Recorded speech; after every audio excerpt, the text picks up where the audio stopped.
ಸಣ್ಣ ವಯಸ್ಸಿನಲ್ಲೇ ದೊಡ್ಡವರಾಗಬೇಕನ್ನಂತ ಕಲ್ಪನೆ ಇಟ್ಕೊಂಡು ಅವ್ನ್ ಗೊತ್ತಿಲ್ಲ ಜಲ್ದಿ ದೊಡ್ಡ ಹೋದ್ರಿಗಿನ ಸ್ಪೀಡ್ ಜಾಸ್ತಿ ಮಾಡ್ಕೊಂಡ್ರೆ ಆಕ್ಸಿಡೆಂಟ್ ಆಗ್ತಾರೆ ಅಂತ ಗೊತ್ತಿಲ್ಲ ಅವನಿಗೆ. ರಾಜ್ಯ ಬಿಜೆಪಿಯಲ್ಲಿ ಕಗ್ಗಂಟಾಗಿ ಉಳಿದಿರುವ ರಾಜ್ಯಾಧ್ಯಕ್ಷ ಸ್ಥಾನದ ವಿಚಾರ ಇದೀಗ ಮತ್ತೊಂದು ಸ್ವರೂಪವನ್ನು ಪಡ್ಕೊಂಡಿದೆ. ಇಲ್ಲಿಯವರೆಗೆ ವಿಜಯೇಂದ್ರ ಹಾಗೂ ಬಸವನಗೌಡ ಪಾಟೀಲ್ ಯತ್ನಾಳ್ ಅವರ ಹೆಸರು ಮಾತ್ರವೇ ರಾಜ್ಯಾಧ್ಯಕ್ಷ ಸ್ಥಾನಕ್ಕೆ ಜೋರಾಗಿ ಕೇಳಿ ಬರ್ತಾ ಇತ್ತು. ಇದೀಗ ಮತ್ತೊಬ್ಬ ಪ್ರಭಾವಿ ನಾಯಕನ ಹೆಸರು ಕೂಡ ರಾಜ್ಯಾಧ್ಯಕ್ಷ ಸ್ಥಾನದ ರೇಸ್ನಲ್ಲಿದೆ. ಸದ್ಯ ರಾಜ್ಯ ಬಿಜೆಪಿ ರಾಜ್ಯಾಧ್ಯಕ್ಷ ಸ್ಥಾನದ ಮೇಲೆ ಹಲವರು ಕಣ್ಣಿಟ್ಟಿದ್ದು ಆಕಾಂಕ್ಷಿಗಳ ಪಟ್ಟಿಯೂ ಹೆಚ್ಚಾಗಿದೆ. ಇದೀಗ ಬಿಜೆಪಿ ರಾಜ್ಯಾಧ್ಯಕ್ಷ ಸ್ಥಾನಕ್ಕೆ ಬಿಜೆಪಿ ಶಾಸಕ ಹಾಗೂ ಮಾಜಿ ಡಿಸಿಎಂ ಸಿಎನ್ ಅಶ್ವಥ್ ನಾರಾಯಣ್ ಅವರ ಹೆಸರು ಕೇಳಿ ಬಂದಿದೆ. ಅಶ್ವಥ್ ನಾರಾಯಣ್ ಕೂಡ ಅಧ್ಯಕ್ಷ ಸ್ಥಾನದ ಆಕಾಂಕ್ಷಿ ಅಂತ ಬಿಜೆಪಿ ನಾಯಕ ಶ್ರೀರಾಮುಲು ಬಹಿರಂಗಪಡಿಸಿದ್ದಾರೆ. ಸದ್ಯ ಮಲ್ಲೇಶ್ವರ ಕ್ಷೇತ್ರದ ಶಾಸಕರಾಗಿರುವ ಸಿಎನ್ ಅಶ್ವಥ್ ನಾರಾಯಣ್ ಅವರು ಈ ಹಿಂದೆ ಬಿಜೆಪಿ ಸರ್ಕಾರದ ಅವಧಿಯಲ್ಲಿ ಉಪಮುಖ್ಯಮಂತ್ರಿ ಸ್ಥಾನವನ್ನ ಪಡ್ಕೊಂಡಿದ್ರು. ಬೆಂಗಳೂರು ಭಾಗದ ಬಿಜೆಪಿ ನಾಯಕರ ಪೈಕಿ ಅಶ್ವಥ್ ನಾರಾಯಣ್ ಅವರು ಕೂಡ ಪ್ರಭಾವಿ ಅಂತ ಹೇಳಲಾಗಿದೆ. ಈ ಹಿನ್ನೆಲೆ ಮೊದಲಿನಿಂದಲೂ ಕೂಡ ರಾಜ್ಯಾಧ್ಯಕ್ಷ ಸ್ಥಾನದ ರೇಸ್ನಲ್ಲಿ ಇವರು ಕೂಡ ಇದ್ದಾರೆ ಅಂತ ಹೇಳಲಾಗ್ತಾ ಇತ್ತು. ಇನ್ನು ಬಿಜೆಪಿ ಸಂಸದ ಬಿ ಶ್ರೀರಾಮುಲು ಅವರು ಸದ್ಯ ರಾಜ್ಯಾಧ್ಯಕ್ಷ ಸ್ಥಾನದ ಆಕಾಂಕ್ಷಿಗಳ ಪಟ್ಟಿಯನ್ನೇ ಬೆಚ್ಚಿಟ್ಟಿದ್ದಾರೆ. ನಿನ್ನೆ ಗದಗ ಜಿಲ್ಲೆಯಲ್ಲಿ ಮಾತನಾಡಿರುವಂತಹ ಶ್ರೀರಾಮುಲು ಸದ್ಯ ಯಾರಿಗೆ ಯಾವ ಸ್ಥಾನ ಎನ್ನುವ ಬಗ್ಗೆ ಈಗಾಗಲೇ ಚರ್ಚೆಗಳು ನಡೀತಾ ಇವೆ.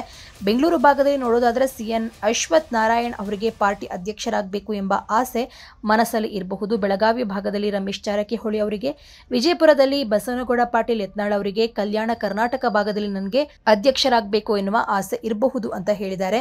ನನ್ನ ಮನಸ್ಸಿನಲ್ಲಿ ಏನಾದರೂ ಇರಬಹುದು, ಆದರೆ ಹೈಕಮಾಂಡ್ ಹಾಗೂ ರಾಷ್ಟ್ರ ನಾಯಕರು ಇದಕ್ಕೆಲ್ಲ ಮೂಗ್ದಾರ ಹಾಕ್ತಾರೆ. ತಮ್ಮ ಮನಸ್ಸಿನಲ್ಲಿರುವ ಆಸೆಗಳನ್ನು ಹೇಳಿಕೊಳ್ಳೋದ್ರಲ್ಲಿ ತಪ್ಪಿಲ್ಲ.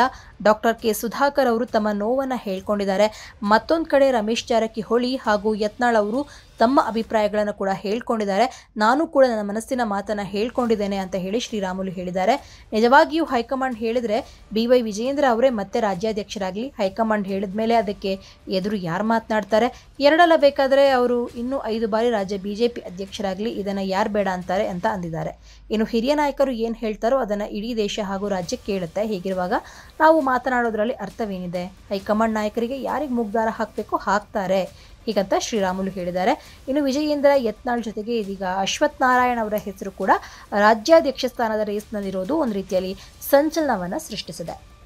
ಇಡೀ ಕರ್ನಾಟಕದಲ್ಲಿ ಎಲ್ಲಿ ಬೇಕಾದ್ರೂ ಕೂಡ, ಯಾಕಂದ್ರೆ ನಾವು ಮಾಡಿದಂತ ಇವತ್ತು ನಾನು ಅಧಿಕಾರದಲ್ಲಿರುವಂತ ಟೈಮಲ್ಲಿ ಕೆಲವೊಂದು ಗುರುತಿನ ಹೆಜ್ಜೆಗಳನ್ನು ಹಾಕೊಂಡು ಹೋಗಿದ್ದೀನಿ. ಇಡೀ ರಾಜ್ಯದಲ್ಲಿ ಬೀದರ್ದಿಂದ ಚಾಮರಾಜನಗರ ತನಕ ಕೂಡ ವಿಶೇಷವಾದಂತಹ ಪ್ರೀತಿ ಇದೆ. ಜೊತೆಲಿ ಗದಗಿನ ಜನರಿಗಂದ್ರಿಗೂ ನನ್ನ ಜೀವನದಲ್ಲಿ ಎಷ್ಟು ಹೇಳಿದ್ರು ಕೂಡ ಕಡಿಮೆ ಆಗುತ್ತೆ. ನನ್ನ ರಾಜಕಾರಣದಲ್ಲಿ ಒಂದು ರೀತಿ ಜನ್ಮಸ್ಥಳ ಅಂದ್ರಿಗಿನ ಅದು ಬಳ್ಳಾರಿ ಆಗುತ್ತೆ, ಕರ್ಮಸ್ಥಳ ಅಂದ್ರಿಗಿನ ಅದು ಗದಗ ಆಗುತ್ತೆ. ಇವತ್ತು ಈ ಎರಡು ಮಧ್ಯದಲ್ಲಿ ಇವತ್ತು ಕೆಲಸವನ್ನು ಮಾಡ್ಕೊಂತ ಬಂದಿದ್ದೀನಿ.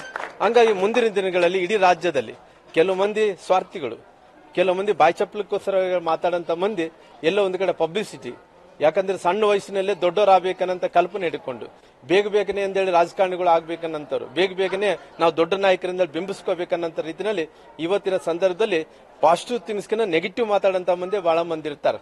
ನೆಗೆಟಿವ್ ಮಂದಿ ಮಾತಾಡಂತ ಮಂದಿ ಯಾಕಿರ್ತಾರೆ ಅಂದ್ರೆ ದೊಡ್ಡವನ್ನ ಜಲ್ದಿ ಆಗ್ಬೇಕಂದ್ರೆ ಅವ್ನ್ ಗೊತ್ತಿಲ್ಲ ಜಲ್ದಿ ದೊಡ್ಡವನ್ನ ಹೋದ್ರಿಗಿನ ಸ್ಪೀಡ್ ಜಾಸ್ತಿ ಮಾಡ್ಕೊಂಡ್ರೆ ಆಕ್ಸಿಡೆಂಟ್ ಆಗ್ತಾರೆ ಅಂತ ಗೊತ್ತಿಲ್ಲ ಅವನಿಗೆ.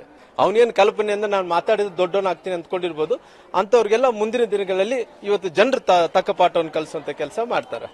ಪೊಲಿಟಿಕಲ್ ಸಿಸ್ಟಮ್ದಲ್ಲಿ ಇವತ್ತು ನಮ್ಮ ಕರ್ನಾಟಕದಲ್ಲಿ ಭಾರತೀಯ ಜನತಾ ಪಾರ್ಟಿಯಲ್ಲಿ ಇವತ್ತು ಎಲ್ಲ ನಮ್ಮ ನಾಯಕರಾದಂತ ಸನ್ಮಾನ್ಯ ಇವರು ಬಸವರಾಜ ಪಾಟೀಲ್ ಯತ್ನಾಳ್ ಅವರು ಅವರೆಲ್ಲರೂ ಕೂಡ ಸೇರ್ಕೊಂಡು, ರಮೇಶ್ ಅಣ್ಣ ಜಾರಕಿಹೊಳಿ ಎಲ್ಲರೂ ಸೇರ್ಕೊಂಡು ಇವತ್ತು ಕೇಂದ್ರಕ್ಕೆ ಇವತ್ತು ರಾಷ್ಟ್ರೀಯ ನಾಯಕರನ್ನು ಭೇಟಿಯಾಗಕ್ಕೆ ಹೋಗಿದ್ದಾರೆ. ಇವತ್ತು ಹೋದಂತ ಸಂದರ್ಭದಲ್ಲಿ ನಾನು ಮುಂಚೆಂದು ಕೂಡ ಹೇಳೋದಿಷ್ಟೇ, ಇವತ್ತು ಯಾವುದೇ ವಿಚಾರಗಳನ್ನು ಪರಿಹಾರ ಏನು, ಇವತ್ತು ರಾಜ್ಯದಲ್ಲಿ ಕೆಲವೊಂದು ಸಮಸ್ಯೆಗಳಿರಂತ ಟೈಮಲ್ಲಿ ಪರಿಹಾರ ಮುಗುದಾಣ ಅಂದ್ರಿಗಿನ ಅದು ಮುಗುದಾಣ ಅಂತ ಶಕ್ತಿ ಎಲ್ಲದೂ ಕೂಡ ಸಮಸ್ಯೆಗಳಿಗೆ ಪರಿಹಾರದಂತ ಶಕ್ತಿ ಯಾವ್ದನ್ನ ಇದೆ ಅಂದ್ರೆ ರಾಷ್ಟ್ರೀಯ ಪಕ್ಷದ ರಾಷ್ಟ್ರೀಯ ನಾಯಕರ ಜೊತೆಲಿರೋ ಕಾರಣ ಇವತ್ತು ಚರ್ಚೆ ಮಾಡಿಕೊಂಡು ಎಲ್ಲ ರೀತಿಯಲ್ಲಿ ಕೂಡ ಎಲ್ಲರನ್ನ ಕರೆಸಿಕೊಂಡು ಯಾವ್ದೇ ರಾಜಕಾರಣದಲ್ಲಿ ಯಾವ್ದು ಕೂಡ ಮುಚ್ಚಿ ಮಾಡಕ್ ಆಗಲ್ಲ. ಯಾರು ತಪ್ಪಿದಸ್ರಿದಾರೋ ಯಾರೇ ಆಗಿರ್ಬೋದು, ಯಾರು ಕೆಲವು ಮಂದಿ ಸುಮ್ನೆ ಹೇಳ್ಕೊಂತ ಅಡ್ಡಾಡ್ತಿರ್ತಾರೆ ರಾಜಕಾರಣದಲ್ಲಿ ನಮ್ಗೆ ಅಷ್ಟು ಶಕ್ತಿ ಇದೆ ಇಷ್ಟು ಶಕ್ತಿ ಅಂತ ಇರ್ತದೆ ಅಂತೇಳಿ. ಉದಾಹರಣೆಗೆ ಎಲ್ಲರಿಗೆ ಬೇಕಾದಂತ ಸುಮಾರಿಗೆ ನಮ್ಮ ಈ ಕರ್ನಾಟಕದಲ್ಲಿ ಕೆಲವೊಂದು ಮಾಸ್ ಲೀಡರ್ಸ್ಗಳಿಗೆ 6-7% ಓಟ್ಗಳನ್ನು ತಗೊಂಡಂತ ಶಕ್ತಿ ಇದಾವ. 6-7% ಒಂದು ಸಣ್ಣ ಓಟಿಂಗ್ ಅಂತದಲ್ಲ, ಇವತ್ತು 6-7% ಇದು ಬಿಗ್ ವೋಟಿಂಗ್ ಇದ್ದಂತ ಪ್ರದೇಶ. ಹಂಗಾಗಿ ಇಷ್ಟೊಂದು 7-8%, 6-7% ಇದ್ದಂತ ರಾಜಕಾರಣಿಗಳಿಗೆ ಏನ್ ಕೇಳ್ತಾರೆ? ಗೌರವ ಕೇಳ್ತಾರೆ. ಗೌರವ ಇಟ್ಟು ಬೇರೆ ಏನು ಕೇಳಲ್ಲ. ಕೆಲವೊಂದು ಸಂದರ್ಭದಲ್ಲಿ ಎಲ್ಲೋ ಒಂದು ಕಡೆ ಬೇರೆಯವ್ರಿಗೆ ಗೊತ್ತಾಗಲಾರ್ದಂತ ಟೈಮಲ್ಲಿ ಏನೋ ಮಾತಾಡ್ತಿರ್ತಾರ, ಅದ್ರ ಸಮಾಧಾನ ಮಾಡಂತ ಕೆಲಸ ರಾಜ್ಯ ನಾಯಕರಿಗೆ ಇರಬೇಕಾದ್ರೆ ರಾಷ್ಟ್ರ ನಾಯಕರುಗಳು ಬೇಕಾಗುತ್ತೆ.